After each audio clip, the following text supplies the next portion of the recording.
Fala, povo. Bom dia, boa tarde, boa noite.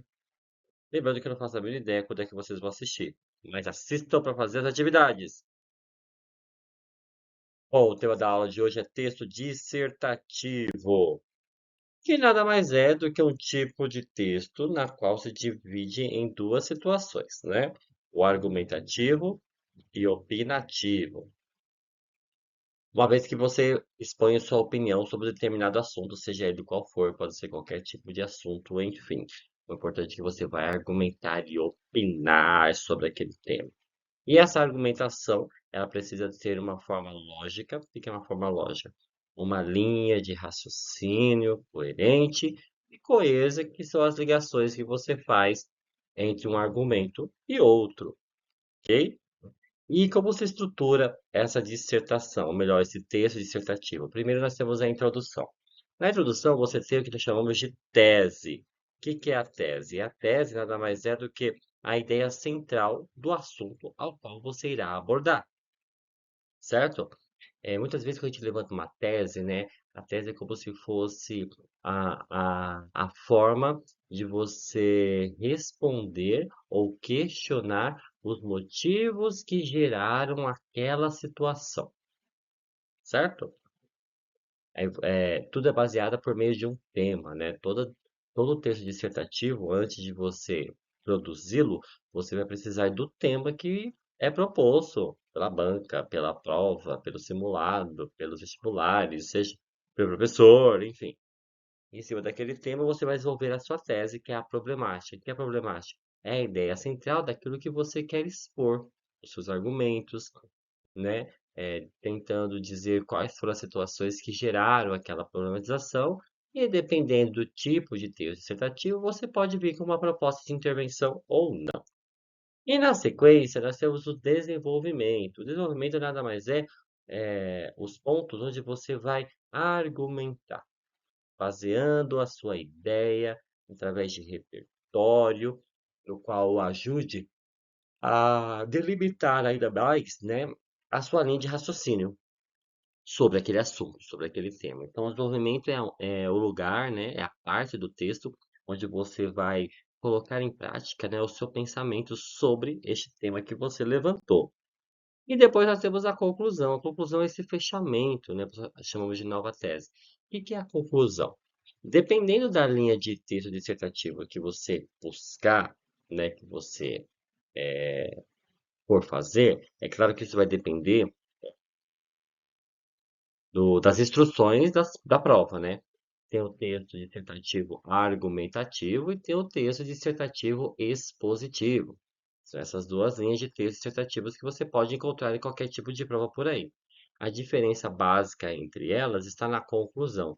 Enquanto o argumentativo, né, o dissertativo argumentativo, vai solicitar para você uma proposta de intervenção, o que é essa proposta de intervenção? É o meio pelo qual você vai utilizar para indicar uma possível solução diante do problema que você levantou. Que problema é esse? A sua tese, lá a sua ideia principal. Então, quais são as possibilidades que você pode sugerir para solucionar este problema, baseando-se nos argumentos que você levantou, que leva a esse problema a ficar muito escancarado, ok? E o outro texto dissertativo expositivo, você fala, na conclusão, você não tem a necessidade de indicar algo a ser feito, mas apenas você vai fechar a sua ideia, vai fechar o seu pensamento, né? E essa problemática, então, faz, né? O que que ela acarreta? O que que ela demonstra? O que que ela implica na sociedade? Ok? Essa é a ideia do texto expositivo. Na próxima aula, a gente faz como eu posso dizer? A gente vai separar, né? Explicar o que é um texto argumentativo e o que é um texto expositivo, para vocês terem mais ou menos uma noção de como funciona. E aí, o texto dissertativo, né? A gente chama esse tipo de texto de tipologia. O que é a tipologia? Acho que eu deveria ter falado isso antes, né? Vamos fazer. Antes de entrar, vamos fazer assim. Antes de eu entrar na separação do que é texto dissertativo, argumentativo e dissertativo expositivo, na próxima aula a gente vai falar sobre tipologia, porque acho que fica muito mais fácil. Tipo, só dando um parênteses aqui, né, o que é tipologia.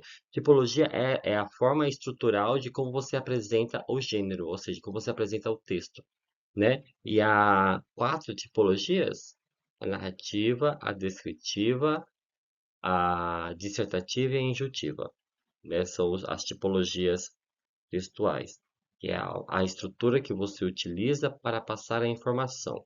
E aí essa estrutura, né, essa base textual é que vai desmembrar os tipos de gêneros textuais. Por exemplo, o texto dissertativo, ele tem esses gêneros aqui: o argumentativo, que eu falei, que é da proposta de intervenção; o expositivo, que é aquele que você faz o fechamento da sua ideia; a resenha, que foi da aula anterior, também é o tipo de texto dissertativo, que tem argumentação, tem ponto de vista. Aí temos o manifesto, o editorial e o artigo de opinião. Tudo isso aqui são, são gêneros textuais do tipo dissertativo, porque todos eles você exprime, você coloca um ponto de vista. Essa é a ideia do texto dissertativo, você opinar, dar juízo de valor. Tem um assunto, um tema, uma problemática que você levanta sobre isso, certo? Editorial é interessante também. Depois a gente vai ver editorial e artigos de opinião, certo? Ah, então o manifesto também, que também é muito legal. Então, pra gente fechar aqui. Ah, o que eu acabei de falar, ó. Aqui, eu nem pensei que tinha colocado. Então, o texto dissertativo tem esses dois tipos, né? O dissertativo argumentativo, que é aquela persuade, que fala? Faz uma persuasão, né? É uma forma de fazer com que o leitor ele se atente ao seu texto e você o convença de que aquilo que você está falando é verdadeiro, certo?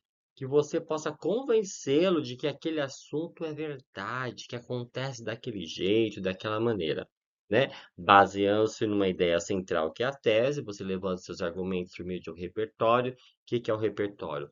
Repertório são falas de autoridades sobre o assunto, são dados estatísticos, são conceitos históricos que vão te auxiliar e embasar o seu pensamento na hora de argumentar, na hora de dar a sua opinião. Você sempre faz essas relações. E o dissertativo expositivo nada mais é do que você expor a ideia, mostrar as situações que geram aquela ideia, e depois você vai fazer um conceito, você vai conceitualizar tudo aquilo que está acontecendo. O que é conceitualizar neste caso? Você vai trazer para uma conclusão, ó. Toda esta ação gera isso aqui. Toda essa situação acarreta nisso daqui. Todo aquele momento pode viabilizar essa situação. Então, sabe, nessa linha. Tem a função de convencer nada, né? No caso do expositivo, você não tem que convencer, você vai apenas expor a ideia e fica para o leitor ler e achar que ele bem entender sobre o assunto. Ok, isso? Beleza? Então não esqueça de assistir a aula, não esqueça de fazer os exercícios, apesar que eu estou devendo os exercícios para vocês, né? Preocupa não, vai estar no apoio aos pais, bonitinho para vocês fazerem e me entregarem, tá? Lembrando que o bimestre está acabando, tem mais uma aula para fazer o fechamento desse terceiro bimestre e para a gente começar as aulas do quarto. Vamos lá, gente, faz bonitinho para poder fechar a nota. E a gente se vê na nossa próxima aula. Bye!